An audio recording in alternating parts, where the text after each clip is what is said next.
Hola, Roberto, hola, Paula. Estamos aquí con Hola, Paula y ella es Hola. orientadora y mediadora familiar y educacional, entre otros temas que ella hace, consejera de matrimonios, también profesora de instituto bíblico. Y, y bueno, estamos aquí para poder tener un tema de conversación, también una especie de foro en donde ella nos va a guiar. ¿Cuál es el tema que tenemos para hoy, Paula? Hoy vamos a tratar el tema que tiene que ver con la infancia. Queremos de alguna manera tocar temas que tienen que ver con la familia, que tienen que ver desde los padres con sus hijos y también todo lo que tiene que ver con los distintos ciclos vitales en el desarrollo del ser humano. Y hoy vamos a plantear aquí todo lo que tiene que ver con la infancia temprana, ¿ya? El conocimiento de los niños más pequeños, aproximadamente 2 años, antes de la primera infancia hay una etapa que se llama de lactancia, donde es desde que los niños nacen hasta aproximadamente los 2 años, años 9 meses, más o menos. Entonces vamos a hablar aquí lo que respecta a la infancia temprana, desde los 2 años hasta los 5 o 6 años aproximadamente. Excel- Muy bien. Sabemos, Paula, de la importancia eh, que en esta etapa, en esta edad, se sientan las bases para la formación del carácter de un niño, tanto en lo psicológico, lo cognitivo, también lo social, cómo se va a relacionar ese niño, y la importancia de cómo sentar estos pilares en los pequeños, ¿verdad, Paula? Sí, la verdad es que lo que tiene que ver con todo el desarrollo de los niños, las bases son en esta etapa, ¿ya? Es lo fundamental. Muchas veces los papás creemos, ¿cierto?, que todo lo que le pueda pasar al niño durante este periodo, la verdad que no tiene mucha significancia para lo que los niños van a vivir después, pero no es así. Todo lo que viven los niños durante este periodo es lo fundamental y es la base de vida que ellos tienen para más adelante. De hecho, en lo que es la psicología, este periodo de los niños se llama periodo crítico, donde ellos con mayor absorción, ¿cierto?, toman todo lo que genera su entorno para ellos. Entonces, es ahí donde se produce, que uno por lo regular dice que son como esponjas, ¿cierto?, que absorben Mm. todo. Ya, eso se Así es. llama periodo crítico, eso se llama periodo crítico, donde ellos empiezan entonces a absorber, ¿cierto? Y empiezan a desarrollarse tanto, como bien decías tú, Roberto, tanto en lo social, en lo cultural, en lo afectivo, en lo psicológico, en lo cognitivo. Lo cognitivo tiene que ver con el pensamiento. Entonces se empiezan a formar en ellos estos pensamientos, también empiezan a asociar cosas, a ver también modelos, ¿cierto?, delante de ellos, y estos modelos sin duda son las personas que están más cerca de ellos. Entonces es importante todo lo que ellos vivan en este primer periodo, ¿cierto?, de sus vidas, lo que estamos justamente hablando. Ujú. Claro, podemos decir que están en una etapa crucial. Si tenemos niños dañados en esta etapa, vamos a tener adultos dañados. Exacto, exacto. Esa es digamos, la característica especial de este tiempo. Es donde ellos, ¿cierto?, cualquier situación que les suceda a ellos en este periodo, queda plasmada en su interior, en su parte psicológica, en su parte afectiva, emocional, muy fuertemente. Y es así como ellos empiezan a desarrollarse. Y es muy difícil después poder de alguna manera ir orientando también su vida y con respecto a muchas cosas que ellos pueden pasar. Mira, yo estoy estudiando hoy todo lo que tiene que ver con el cerebro, así que a nivel cerebral, el cerebro en ello está en un proceso de crecimiento, ¿ya? Y a nivel cerebral sucede algo muy increíble que tiene que ver con el desarrollo de las emociones. Y el desarrollo de las emociones, nosotros pensamos, claro, cuando ellos empiezan a llorar, cuando ellos empiezan a reír, cuando ellos empiezan a sentir, es que se desarrollan las emociones. Y no es así, las emociones, y está ya estudiado, bien estudiado, de que las emociones se desarrollan desde el tercer trimestre de gestación del niño. O sea, podemos decir que alrededor de entre el séptimo y el noveno mes, el niño ya empieza dentro del vientre de su madre a tener estas sensaciones y estas emociones que pasan a él a través de ¿qué? De una estructura muy pequeñita que se llama amígdala, que está en el cerebro, y esta guarda toda la información que el niño recibe en el vientre. Y es ahí donde entonces ya empiezan a quedar cosas en el niño, digámoslo así, como grabadas, y que son las que después le hacen tener también ciertas reacciones con respecto a ciertas situaciones. Entonces, imagínense si esto parte ya desde el vientre, cómo entonces el niño se puede ver afectado en situaciones que vive en esta primera edad, digámoslo así, en esta primera infancia. Es fuerte, es bien fuerte, porque tenemos alta responsabilidad entonces de crear alrededor de nuestros niños factores de protección que les cubran. Claro, y ahí juega un papel muy importante la familia como una red de protección hacia el pequeño, aún desde la infancia, como tú lo mencionas, Paula. ¿Qué pasa cuando viene un pequeño ya sintiéndose no deseado en el interior del vientre materno? ¿Qué pasa en el adulto, en el niño, en el adulto posteriormente a esto, Paula? Bueno, justamente esto que yo estoy hablando que tiene que ver con con estas reacciones, ¿cierto? Que tienen que ver con las emociones. Obviamente un niño que no es deseado, ¿cierto? Y que no forma apego con su madre o con su padre en el primer tiempo de vida, lógicamente pueden suceder muchas cosas en él a nivel afectivo y emocional, y también psicológico. Por eso, el proceso de orientación de los niños en esta etapa es muy importante. Como tú dices, la familia tiene que ser hoy en día un entorno sano para los niños, un entorno de protección, donde se le entreguen al niño primero el afecto necesario, el apego necesario, donde hayan también personas que sean significativas para los niños. Nosotros tenemos que ver la realidad hoy de las familias, y la realidad de las familias no es para todas igual, ¿cierto? Hay familias que lamentablemente cuando los niños son muy pequeños o incluso antes que nazcan ya están destruidas. Entonces, hoy en día tenemos distintos sistemas de familias, pero es muy importante que sea cual sea la familia que está recibiendo a este pequeño, que está con este niño, ¿cierto? En su interior, hayan personas que sean significativas para ellos. Eso es muy importante, porque los niños se mueven a través del modelaje. ¿Qué quiere decir eso? Que ellos buscan modelos para seguir conductas. Entonces es importante que los niños tengan ahí una persona que sea realmente significativa en su vida, y obviamente con principios y valores que le puedan entregar al niño también una solidez emocional para que el niño se desarrolle de la mejor manera. Paula, en el desarrollo de los niños, estoy entendiendo que hay un factor muy decisivo en el carácter que va a tener una persona adulta cuando es niño, de entre este periodo que estamos hablando de 2 a 6 años, más o menos sería. Entonces, ¿es correcto decir que el carácter del niño está siendo formado en esa edad? O sea, él puede ser introvertido o extrovertido, tímido, qué sé yo, posesivo, etcétera. Todo su carácter está siendo formado por la educación que reciben en este periodo. Hay cualidades que las personas traemos que son propias nuestras, ¿ya? Y que están dentro, por ejemplo, de lo que tiene que ver también con nuestro temperamento.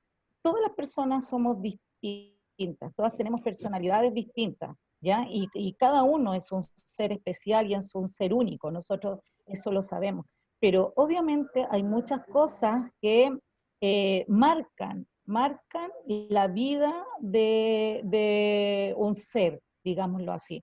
Y estas cosas que marcan la vida de un ser humano muchas veces tienen que ver con con infancias que son traumáticas, si lo han marcado, digamos, para mal, ¿cierto? Si esta persona sufre algún trauma, sufre, no sé, algún aspecto negativo en su vida, temores, ¿ya? Tantas cosas que se pueden presentar durante el periodo, sobre todo en el periodo de adolescencia, que empiezan los niños más extrovertidamente, ¿cierto?, a mostrarse también en distintas áreas que pueden ser muy vulnerables para su vida. Entonces, y como tú dices, hay unos que se muestran muy introvertidos, y también nosotros tenemos que poner atención qué ha pasado. En el caso mío y de mi trabajo, yo trato de indagar, ¿cierto?, con el respeto debido y todo lo que a sus trabajo harto con adolescentes, entonces como que empiezo a hacer preguntas de cómo ellos se han visto cuando niños, de qué ellos han sentido desde niños, ¿te fijas? Cómo tratar de llegar, si en lo posible, a algo que en realidad haya marcado su vida. ¿Por qué? Porque depende de eso. Este es el típico ejemplo del arbolito que uno quiere plantar y empieza a ponerle una guía al lado, ¿cierto? Esa guía es para que ese arbolito crezca derecho, ¿cierto? Porque si no pueden venir distintos factores y pueden de alguna manera hacerlo tambalear. Esto es exactamente lo mismo. Si nosotros le preguntamos a personas adultas, ya adultas, en otro ciclo de vida, eh, qué cosas ellos le han marcado en su vida, muchas veces van a responder cosas de su niñez. Muchas veces van a responder cosas que han ocurrido en la niñez, que ellos, si no tuvieron realmente el trato debido, ¿cierto? La orientación de vida, viene a marcar profundamente aspectos de su vida adulta. Entonces, tiene que ver mucho esto con la formación del carácter de la persona. Igual hay un factor como bien determinante que es el tipo de familia en la cual un niño nace. Uh-huh. Un tipo de familia que ya tiene una formación muy, muy estructurada y diferente, y, y, y tal vez no tiene estructura. Entonces el niño se va creando como solamente crece en el día a día. Y ya llega a cierta edad, qué sé yo, en donde, como otra etapa, no sé, a los 5 o 6 años, ya cuando empieza el colegio, comienza a desarrollarse de otra manera en el colegio, con los compañeros de curso, qué sé yo, con los compañeros de colegio, con los compañeros del barrio. Entonces, eh, estamos hablando de lo mismo, o sea, hay dos cosas aquí. ¿Cuál sería la educación que debiera recibir el niño en concreto, aún estando en variados tipos de familia? Sabemos que hoy en día hay distintos sistemas de familia, pero lo importante siempre es que más que ser un factor de riesgo, tenemos que ser un factor de protección. Todo lo que rodea al niño es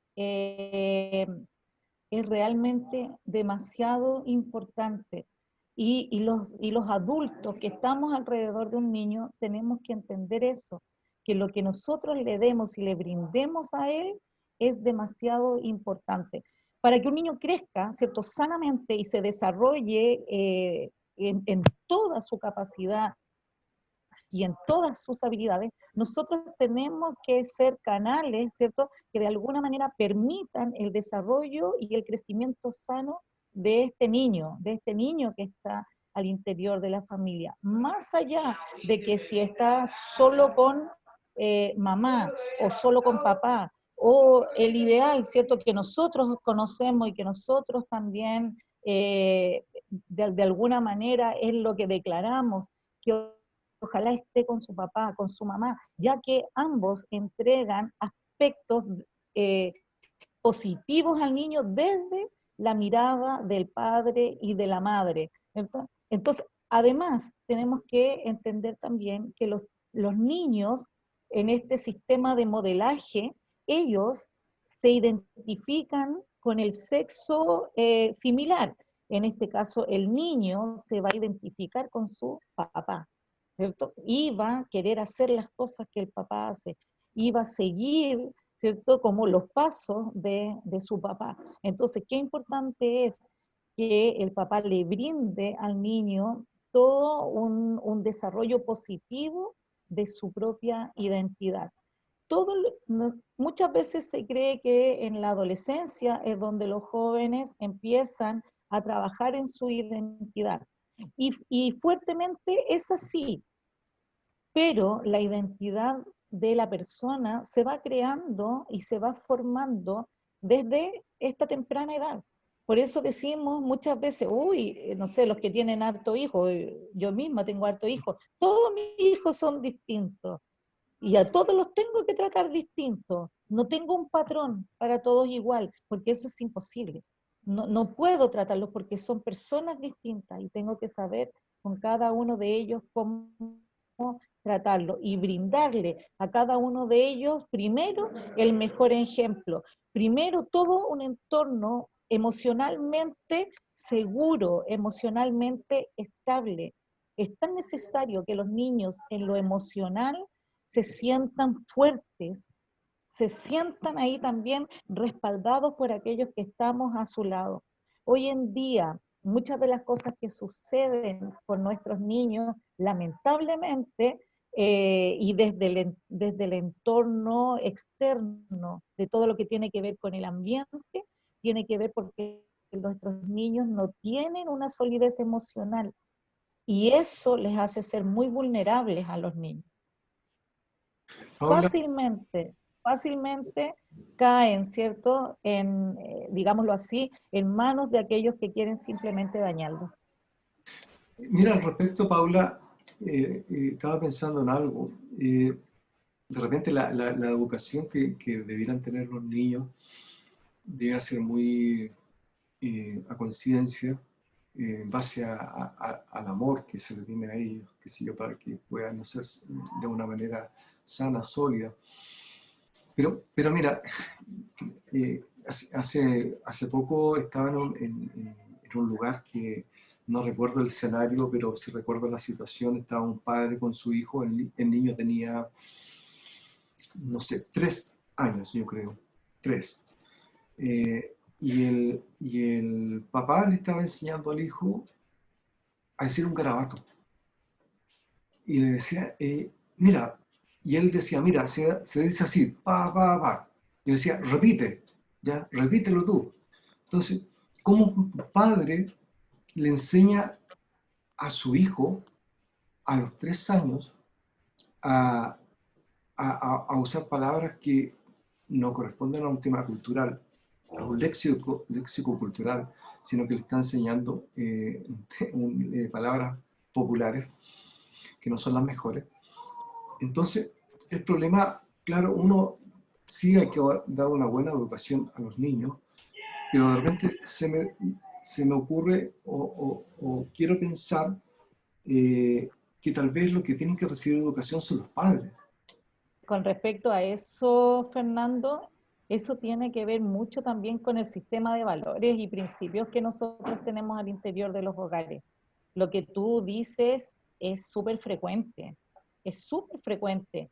Tiene que ver también como con una idiosincrasia nativa, ya, casi de nuestro país, como algo como muy anecdótico, ¿cierto? Muy popular del país, el enseñarle a los niños que digan este tipo de palabras, que digan garabatos, ¿cierto? Incluso yo he visto niños que tienen un lenguaje muy sexualizado también, y eso también viene por parte de los papás, que muchas veces les enseñan cosas así a los niños.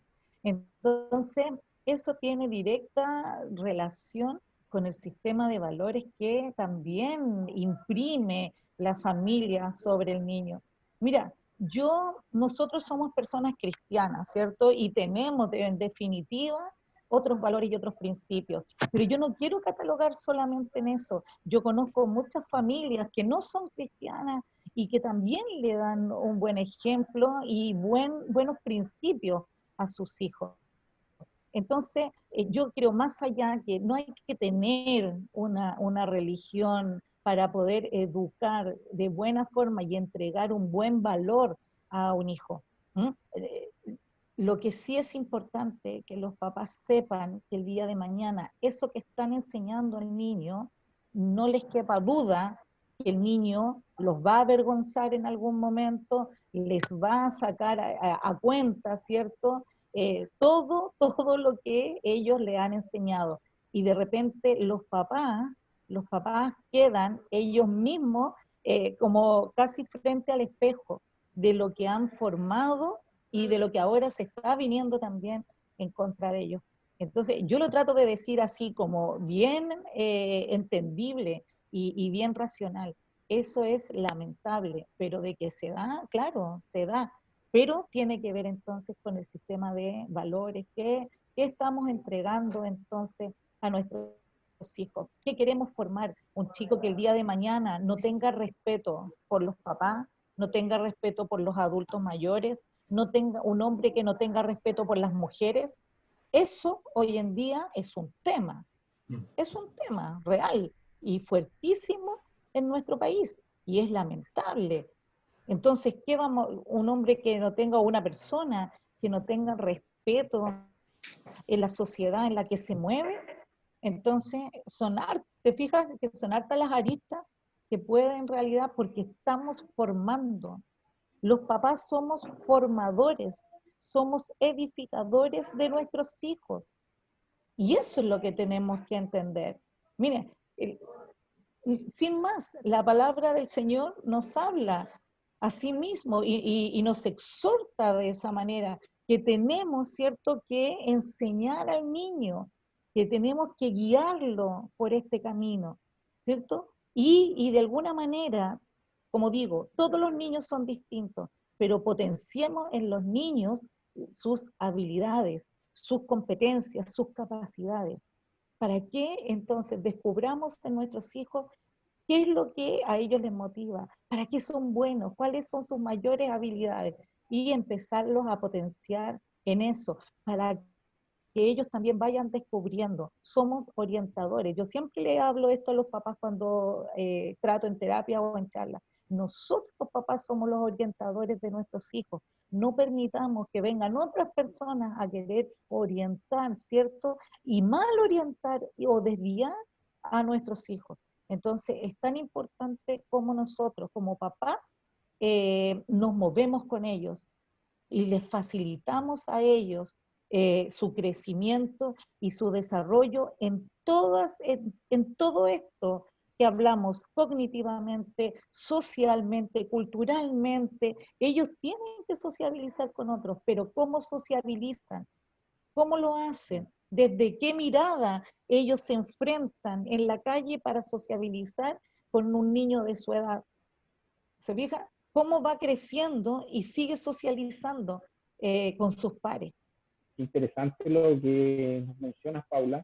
En lo personal, como papá, una de las cosas que nos aterra a todos los papás es como eh, sacamos a nuestros hijos desde este mundo, de la casa, del hogar, donde tratamos de protegerlos, cómo los sacamos a un mundo tan hostil, a un mundo que es tan duro y fuerte, donde niños de su misma edad con principios totalmente distintos. Entonces aquí yo quiero, me acordaba de una frase que escuché hace mucho tiempo y que la estaba anotando ahora. Dice, se requiere de toda una tribu para criar a un niño.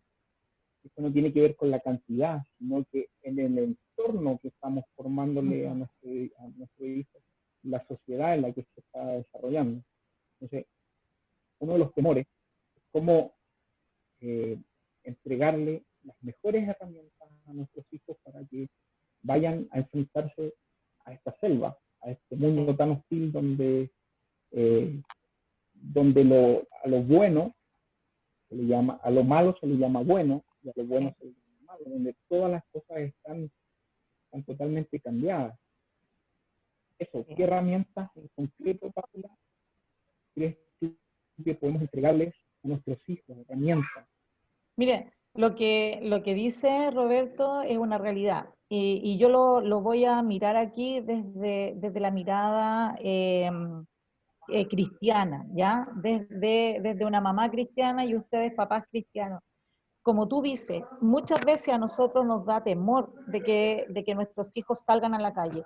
Y sabes que eso ni siquiera tiene que ver con la edad de ellos, porque yo tengo una hija de 18 años que te digo de verdad, aunque ella es grande, me da terror que salga a la calle. ¿Te fijas?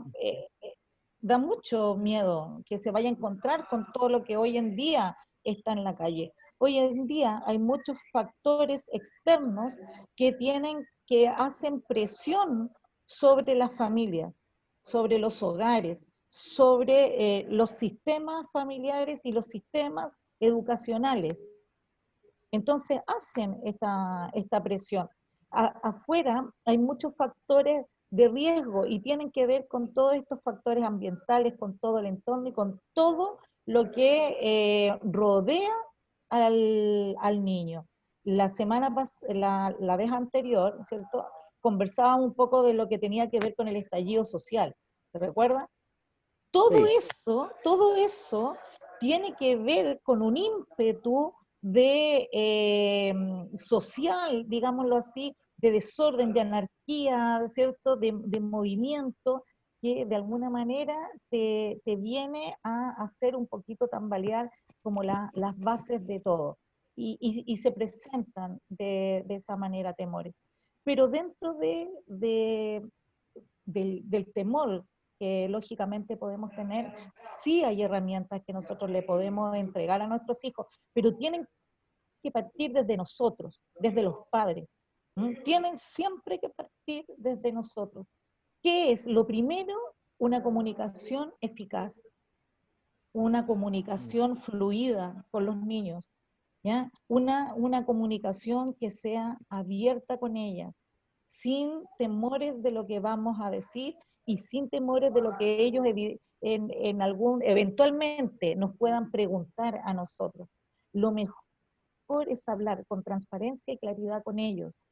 Uno dice, pero es que son muy chicos para hablar de esta manera, pero es que el niño solo lo va pidiendo. Solo lo va pidiendo. Nosotros contestemos las preguntas que ellos nos hacen a nosotros y entablemos conversaciones con ellos. Hagámosles ver a ellos. Un niño de 5 o 6 años perfectamente se da cuenta de muchas cosas. Entonces es muy bueno que nosotros también, si de ellos parte el querer conversar con nosotros algo, es muy importante entonces una buena comunicación. Tal vez siguiendo el hilo a eso, me gusta como ir directo. Los grandes problemas que han tenido los niños o que pueden tener los niños al enfrentarse al mundo, a la calle, al colegio, y se enfrentan con diversas realidades. Por ejemplo, abiertamente del tema sexual. Los niños aprenden en la calle todo el tema de sus aparatos genitales, qué sé yo, y lo aprenden con otros términos, con otras palabras. Y ya en una etapa superior, incluso algunos, cuando niños, dentro del periodo que estamos hablando de 2 a 6 años, ya algunos tienen indicios ya de lo que es la masturbación, que lo aprenden en la calle. Entonces, ¿para qué hablar después de esa edad? Entonces, y está el gran peligro que hay muchos niños que han sido abusados a esa edad. Entonces, el gran peligro es cómo el niño no sabe reconocer una caricia de afecto a una caricia lasciva, qué sé yo, que pretenda ir más allá. Entonces, ¿cómo hacemos que el niño, cómo le enseñamos al niño a que pueda ir reconociendo esos factores? Porque fíjate, yo te hablo, yo jamás tuve una educación sexual en la casa. Yo todo lo que aprendí fue en la calle. Entonces, creo que no es bueno, no es bueno. De hecho, uno tiene que posteriormente reaprender tiene que deconstruirse para poder volver a construirse como una persona un poco más moral. Entonces, ¿cómo hacemos, cómo revertimos eso? Entonces, ¿qué hacemos con los niños? ¿Cómo les enseñamos, sobre todo el tema sexual? Bueno, lo que tú dices, Fernando, no está lejos de la realidad. La verdad es que los que tienen como nuestra edad, los que tenemos, ¿cierto? Como nuestra edad, muy poco o nada se nos habló de sexualidad. No teníamos esa educación. No la teníamos en los colegios, los liceos, y tampoco la teníamos menos al interior de los hogares, porque es un tema que es un tema muy tabú, es un tema que provoca mucho pudor, ¿cierto? De hablarlo como los papás con los hijos, ¿ah? Cuesta el poder entablar, no es así como, ya, vamos a hablar hoy de sexualidad. Era imposible tratar ese tema con los padres, ¿no? No, nadie hace eso. Ya, venga, hijito, que hoy día hablamos de sexualidad. ¿Quién No, hace eso? ¿Se fija? No. Y no es bueno tampoco que eso sea así. Hablar de sexualidad con los hijos tiene que ser lo más natural posible. Lo más natural. Si nosotros hablamos con nuestros hijos de sexualidad de una forma tan natural como que si estuviéramos diciendo, hoy que está lindo el tiempo y hoy hay sol, ¿se fijan? Si habláramos de esa manera, nuestros hijos no crecerían con ese problema del pudor de lo que es la sexualidad. Sería mucho más natural. Y nadie los engañaría con nada, como tú dices, Fernando, porque hoy en día todo lo que tiene que ver con el tema sexual es demasiado delicado y sobre todo para con los niños.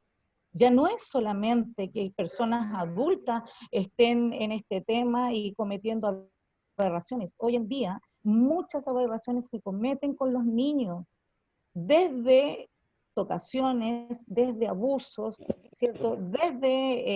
Y más allá, violaciones, ¿cierto? Entonces, hoy en día es tan fácil encontrar en el metro un hombre que esté grabando a una niña, ¿cierto? Porque anda con su falda de colegio y te fijas, todas esas cosas suceden. Pero ¿cómo entonces nosotros le enseñamos a nuestros niños? Lo primero que nosotros, y desde muy temprana edad, vamos a ver que los niños tienen mucho de sexual en ellos. ¿Por qué? Porque antiguamente se creía que los niños pequeños eran como asexuados, ¿ya? Y esa es una, claro, en realidad es una teoría que no es consistente, ¿ya? Porque los niños no son asexuados, los niños tienen sus órganos, ¿cierto?, sexuales, tienen sus genitales, y ellos a muy temprana edad empiezan a explorar en ellos mismos, a conocerse, porque se tienen que conocer. Entonces ellos empiezan a conocerse y empieza toda una exploración en ellos, que es muy natural.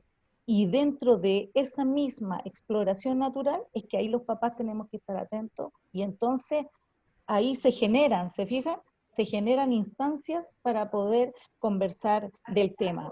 Cuando el niño se pregunta, contestémosla dentro de los márgenes que el niño está preguntando, ¿ya? ¿Por qué? Porque eso es bueno, ir entablando como, esta comunicación que es abierta y transparente con ellos. Entonces es muy bueno hablar de sexualidad. Hoy en día, como tú decías, todo bombardea en torno a la sexualidad. Eh, hay cosas que los niños viven en esta infancia temprana que es muy natural. Y ellos empiezan, y se llama, ¿cierto?, las tocaciones en sus genitales, y muchas veces se dice que es como una masturbación precoz, pero la verdad es que es una exploración que ellos hacen de su propio cuerpo. Y sí. eso a nosotros como papá no nos debe asustar, sino que al contrario, nosotros debemos mirarlo como que es algo normal. Y lo otro, enseñarle a nuestros hijos que nadie puede tocar sus partes íntimas. Nadie puede tocar sus partes íntimas. Hay un modelo, ¿cierto?, y un ejemplo que se hace que tiene que ver con el traje de baño. Lo que cubre el traje de baño es lo que nadie puede tocar. Vale. Y esa es una buena forma de enseñársela a los niños. Lo que te cubre tu traje de baño es lo que nadie puede tocar. ¿Me fijas? Lo otro tiene que ver con los afectos. Nosotros muchas veces obligamos a los niños a ser afectuosos con los grandes. Y eso tampoco es muy bueno, ¿ya? A veces nosotros, mire, a veces hay psicólogos que han descubierto que los niños no son afectuosos con ciertas personas por temor y porque ya han sufrido un tipo de abuso. Entonces, si nosotros obligamos a los niños a tener esa cercanía, entonces no vamos a saber diferenciar cuando ellos en realidad no lo quieren hacer por algo que está sucediendo en su interior. Esto es como decirle, ya mijito, salude a la tía o salude a la tía, y el niño siente una distancia, claro, y que hay que respetarla. Exacto. En ese sentido, el niño no sabe, pero simplemente sabe que no le gusta. Y por eso tiene ese rechazo. Sí, sí, ahora tenemos que ver que no siempre es así. ¿Ya? Muchas veces los niños no tienen esa cercanía por timidez, ¿cierto? O porque en su desarrollo social eso todavía está un poquito coartado, ¿cierto? Pero los niños tienen que saber, en definitiva, que si hay algo dentro de lo afectivo que a ellos no les gusta, entonces que ellos inmediatamente lo rechacen. Y siempre tiene que haber gente de confianza, y ojalá esas personas de confianza sean sus papás, sean sus papás. Si no son sus papás, ojalá sea el hermano mayor, ¿te fijas? Si no está el hermano mayor, ojalá sea el abuelo o la abuela, pero alguien de su entorno más cercano tiene que generar, por eso yo hablaba en principio de esta persona significativa. Alguien en su alrededor tiene que ser esa persona de confianza para que el niño pueda expresar lo que le sucede. Te comento una situación un poco cómica. Había una niña, conozco una niña cuando tenía, no sé, 14 años. Ella quería leer un libro, Palomita Blanca. Y la mamá le dijo que no lea eso porque es de miedo, una cosa así. Entonces, de una manera de evitar que ella viera un poco lo que se da en ese libro, para los que lo han leído. Entonces, ha habido siempre un tema de gente mayor que en la enseñanza a sus hijos ha obviado la etapa sexual, de tal modo que los niños, ellos creen que los niños no saben. El tema en donde tiene que haber el asumir una responsabilidad educativa, tanto en el área sexual, afectiva, comunicativa. Estamos hablando también del tema de los medios de comunicación, redes sociales también, que de repente un niño, no sé, a los 4 años, el papá le hace por simpatía un Facebook y el niño comienza, no sé, 4, 5, 6 años ya a tener amigos en Facebook.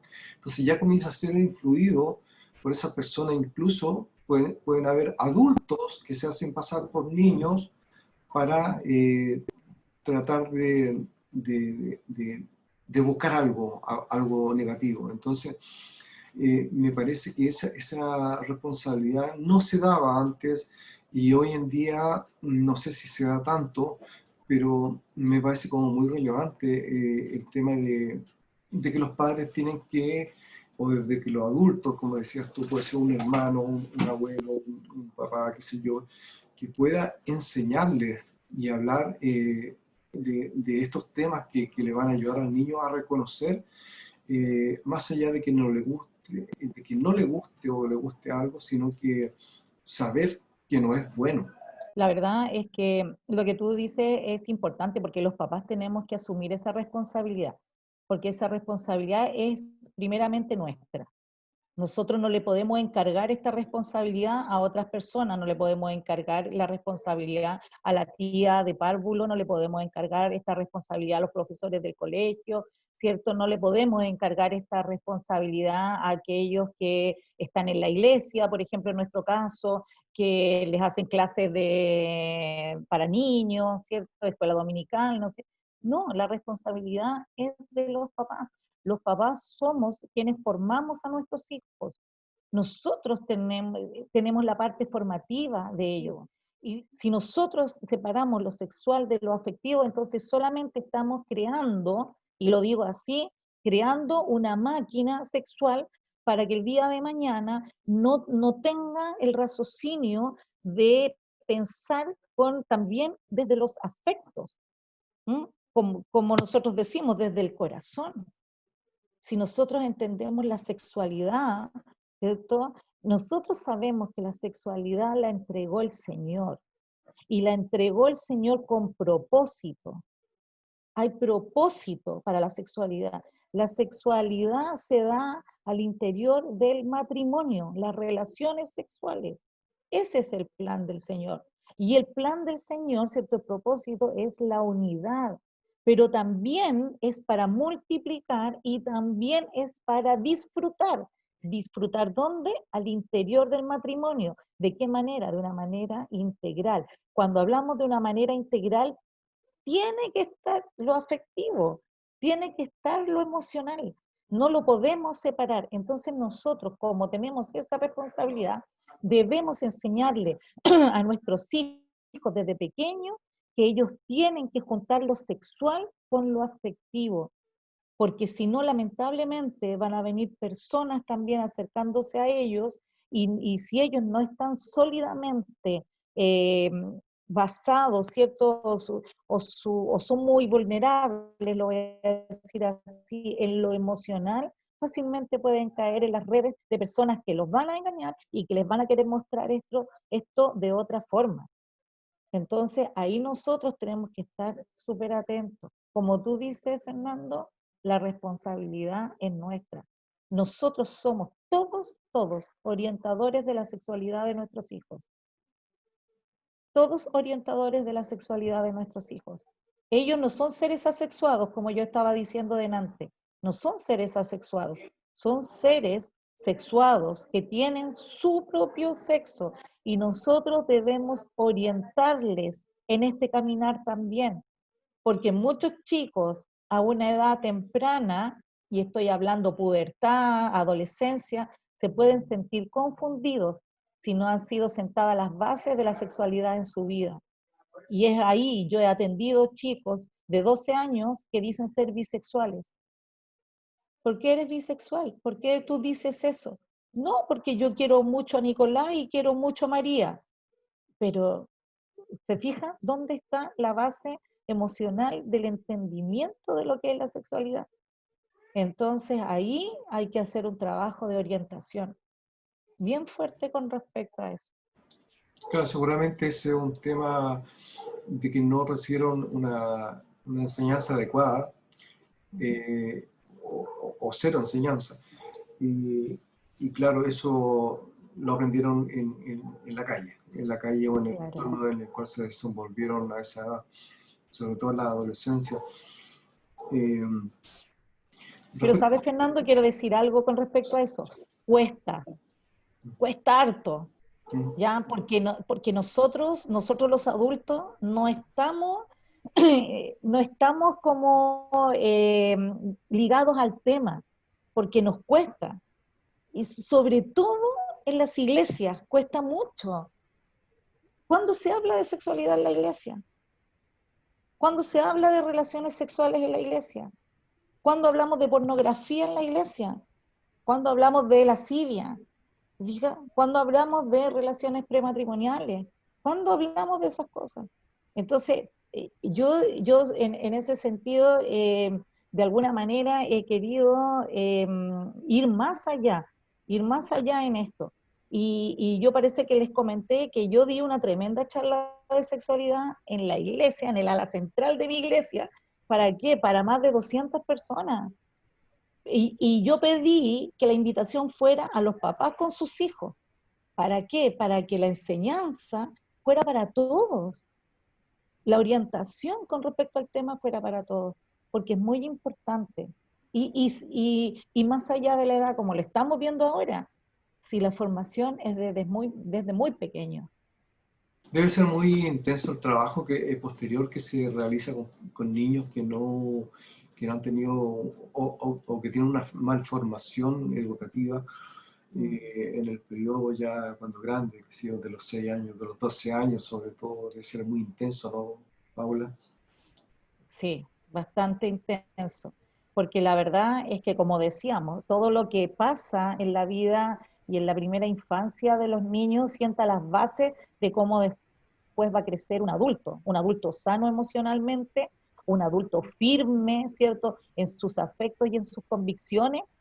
Y imagínense cómo entonces, si no hay bases certeras, ¿cierto?, en la primera infancia, cómo entonces llega el niño a la adolescencia, donde en realidad se provocan una serie de cambios en su vida que son tremendos para ellos y que todas las vivimos. Nosotros hoy día miramos la adolescencia como que es algo, ay, pero por favor, tengo un hijo adolescente, lo Olvidamos. peor, pero si nosotros también lo fuimos. Y nosotros también le dimos los mismos problemas a nuestros papás. Y vivimos las mismas cosas. Las mujeres nos aislábamos a llorar y los hombres se creían superhéroes, ¿o no? En la adolescencia.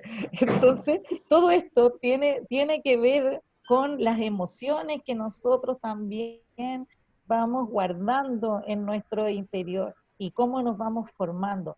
Entonces, es bien fuerte el trabajo con adolescentes. Gracias a Dios, yo digo, el Señor me ha dado un carisma, un don especial con los chicos, porque los adolescentes llegan a mí con cariño y con afecto y me abrazan y cuando yo hago terapias con ellos, después me andan buscando y son súper cariñosos, porque ¿sabes qué pasa? Por eso digo siempre, desde lo afectivo, desde lo emocional, porque tú abrazas a un chico de 13, 14, 15 años y lo rompes, lo quiebras por completo, porque muchas veces eso no lo tienen.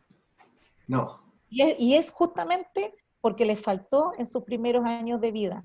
Recordemos, ese es el periodo crítico donde ellos absorben todo, donde absorben las emociones. Entonces, si usted quiere abrazar a un chico de 15 años, abrácelo más cuando tiene entre 2 y 6, porque más va a sentir ese abrazo y le va a servir para el resto de su vida.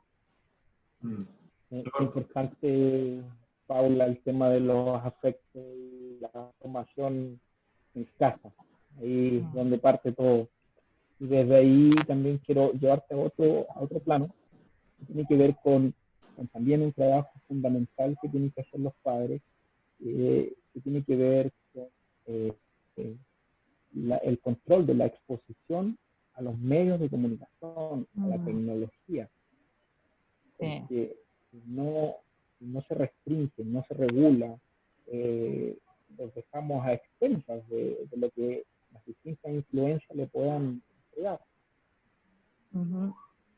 Bueno, eso hoy en día yo creo que eso expande cada día, la lucha contra los medios de comunicación.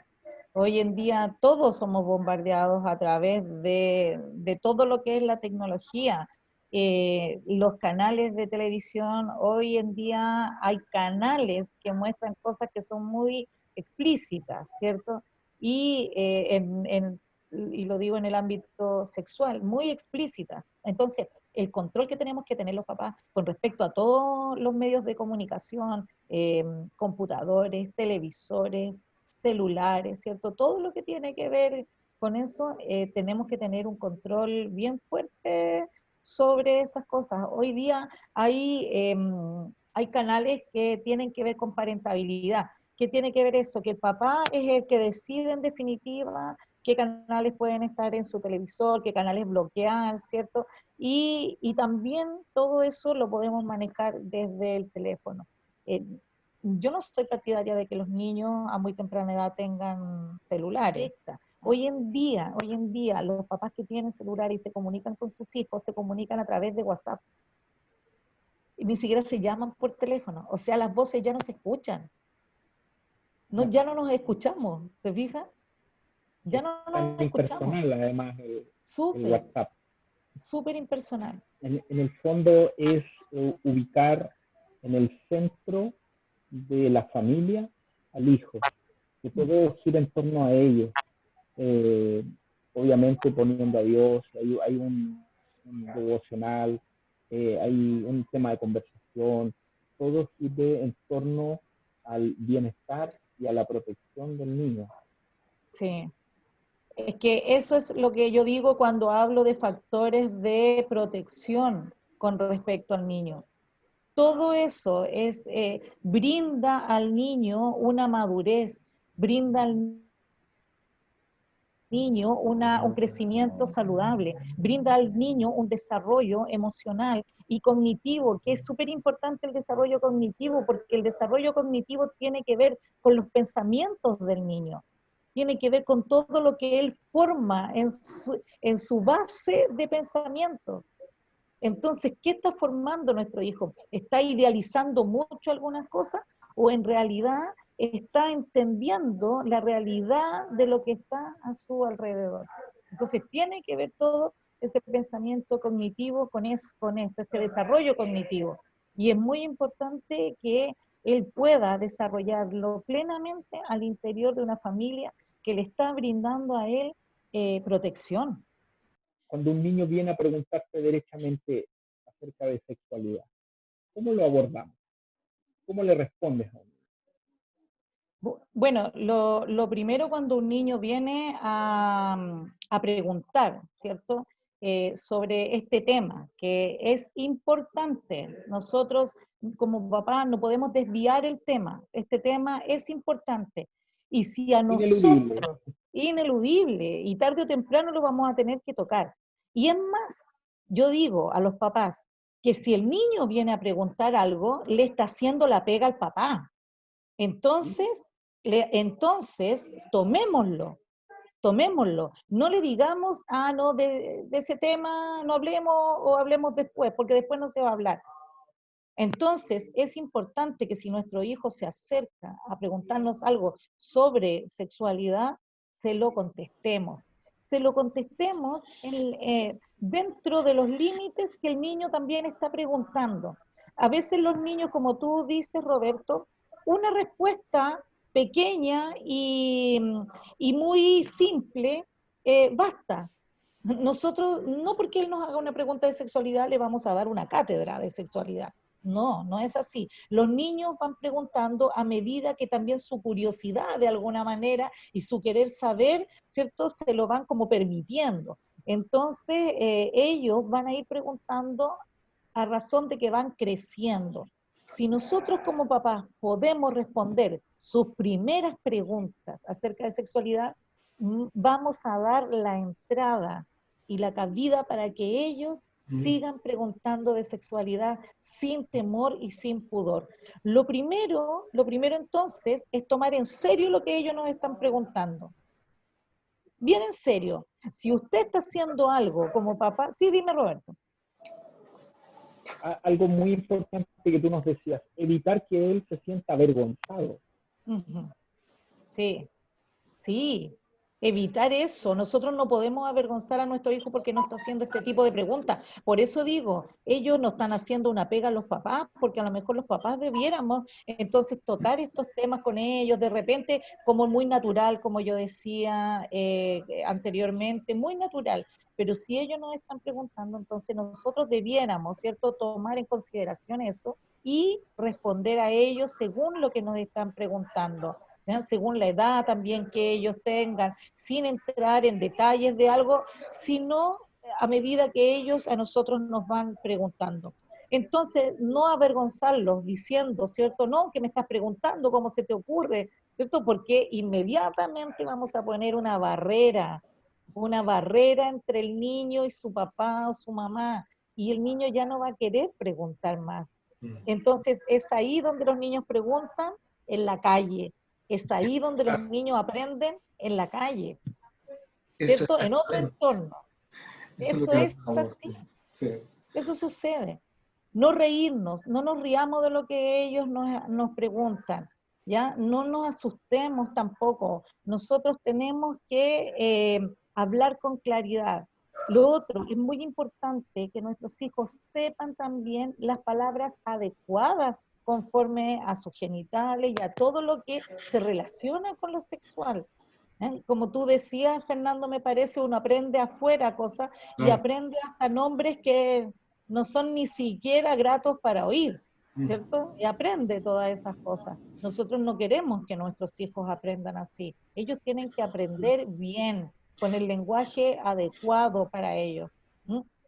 Tenemos entonces que aprender a ser breves y concisos, ¿ya? Si él me está preguntando algo, con una palabra simple, pero concisa, ¿cierto? Que responda a su pregunta. Y eso es lo otro importante, preguntarle a él, después que le damos entonces una respuesta, decirle, ¿te satisface esta respuesta? ¿Te quedas tranquilo con lo que te dije? ¿Entiendes lo que te dije? Y el niño va a decir, sí, porque él no va a necesitar más. Claro, él no va a necesitar más. Con lo que ya le respondimos, él va a quedar satisfecho. Lo importante es romper el muro. Exacto, exacto. Sí. Entablar la confianza, Claro, Fernando. claro. Entablar la confianza. Tú sabes que las confianzas son tan débiles muchas veces y se quiebran muy fácilmente. Y cuando el niño ve quebrada la confianza con sus padres, el niño queda a la deriva. Sí, sí. A la deriva. Porque si no puede confiar en sus padres, entonces ¿en quién va a confiar? Y es ahí cuando aparece ese amigo desconocido a través de las redes sociales que le dice, pero confía en mí, porque yo soy tu amigo, yo sí te entiendo. ¿Te fijas? Yo sí te entiendo. Y entonces empieza a haber una manipulación cerebral, a nivel mental en el niño. Y es ahí donde fácilmente los niños quedan expuestos, muy vulnerables.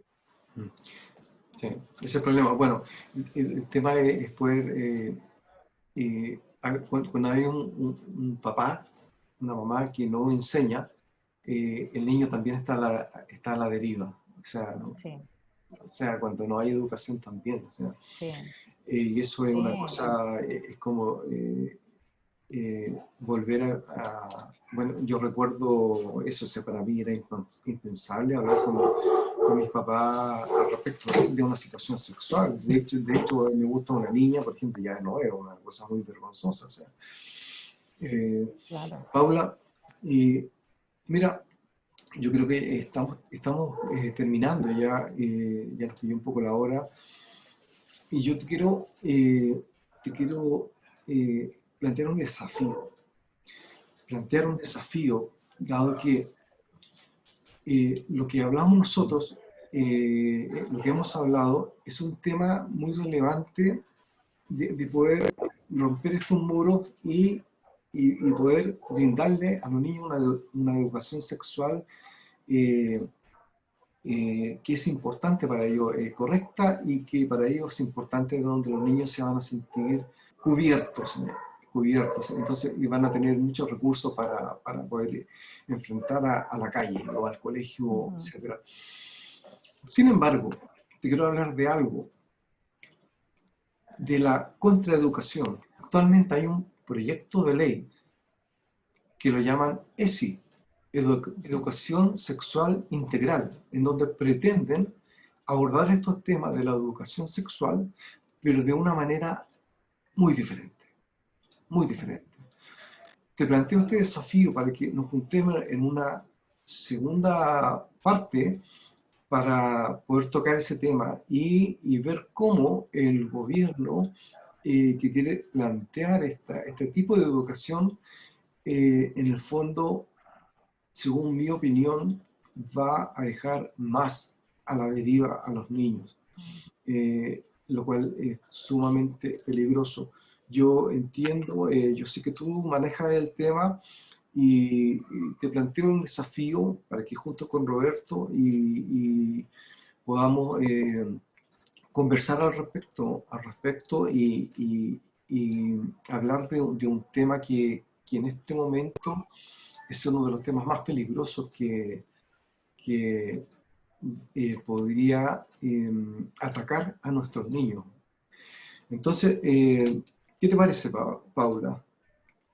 Tiene razón, Fernando, en lo que me planteas aquí y te digo que acepto el desafío porque de verdad es muy importante poder hablar de este proyecto que hoy en día está ahí en la Cámara de Diputados. ¿Ah? No, Ya, ya no es solo algo que se esté queriendo idear, sino que es un proyecto que ya está elaborado y que está ahí en la Cámara de perdón, en la bancada de educación. Entonces, está ahí y se ha detenido por este tiempo también de pandemia, pero tiene que ver con una educación en la sexualidad, como tú dices, integral de los niños. La palabra suena muy bonita, ¿cierto? Educación sexual integral. claro. Vamos a abordar la integralidad, ¿cierto? En la sexualidad de los niños. Pero resulta que todo esto, y ahí voy a lo que tú dices, que es muy peligroso.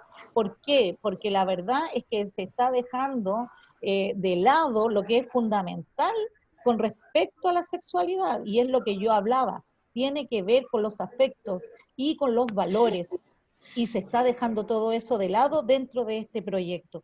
Todo lo que tiene que ver con los valores, ¿ya? Del niño y todo lo que tiene que ver con los derechos de los niños y los derechos de sus padres se están queriendo transgredir con este proyecto.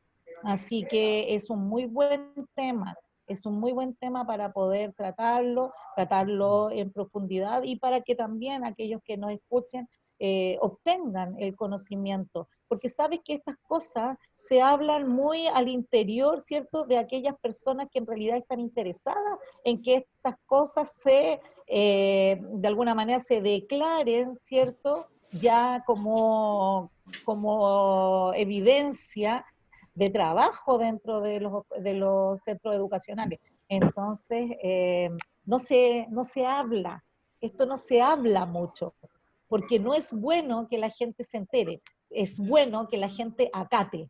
Mm. ¿Te fijas? Y eso no está bien. Nosotros podemos levantar una voz con respecto a eso.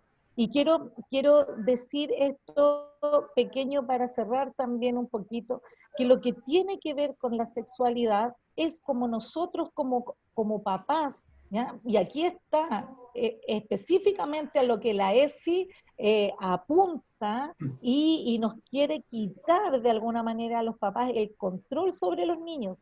La Claro. sexualidad es donde nosotros como papás acompañamos a nuestros hijos en todo el proceso de desarrollo sexual. Para ellos viene un tiempo, y estoy hablando desde esta primera infancia, que es de donde se quiere instaurar este proyecto, ¿cierto?, hasta la adolescencia, donde a ellos les marca todo lo que tiene que ver con el ámbito sexual. Entonces, nosotros los papás tenemos que acompañar a nuestros hijos en este proceso. ¿Quién nos podría decir a nosotros, no, ustedes no son parte de esto? Aquí el niño es autónomo. Todos queremos que nuestros niños tengan autonomía y tengan una identidad clara. Para eso estamos formándoles, ¿cierto? Como principales educadores de nuestros hijos, los padres, les estamos formando a ellos, pero estamos formándoles también dentro de un sistema de valores, y un sistema de valores que hoy solamente se quiere pasar a llevar. Bueno, Paula, yo para cerrar, eh, me quedo con esta última frase tuya que dice que la sexualidad se relaciona con el acompañar al niño o a la niña por este transitar hacia la adolescencia. Sí. Y es lo que la tarea principal de la familia. Aquí me voy también a lo que dice la Biblia: instruye al niño en su camino, Amén. y aun cuando fuere viejo, no se Sí. apartará de él. Claro. Y toda la evidencia, tanto científica como bíblica, y todas las evidencias apuntan que el mejor rol lo tienen que hacer los papás en casa. El rol de acompañar a sus hijos en este tránsito hacia la adolescencia, la juventud, y luego tener estos adultos sanos que tanta falta le hacen a la sociedad. Exacto. Paula, por mi parte, encantadísimo de tenerte nuevamente. profundizando este tema tan importante, pero que tampoco hablamos de él y que lo queremos abordar de una forma seria, una forma bíblica y con las experiencias y las capacidades de la gente que pueda aportarnos en este tema. Así que encantadísimo de que puedas estar con nosotros, nos vamos a estar reuniendo y darte las gracias por tu tiempo, por estar ahí, apartar este momento en donde podamos hablar de estos temas tan importantes y tan relevantes que son para la familia y la sociedad hoy en día. Bien, Paula, muchas gracias. Nos vemos en la siguiente oportunidad, que le vamos a denominar la segunda parte, en donde vamos a tratar este tema importante de de la educación sexual infantil. ¿Educación o adoctrinamiento? Ya, nos vemos. Lo dejamos ahí. Sí. Ya. Bendiciones. Muchas Bendiciones. gracias. Que estén muy bien. Bendiciones.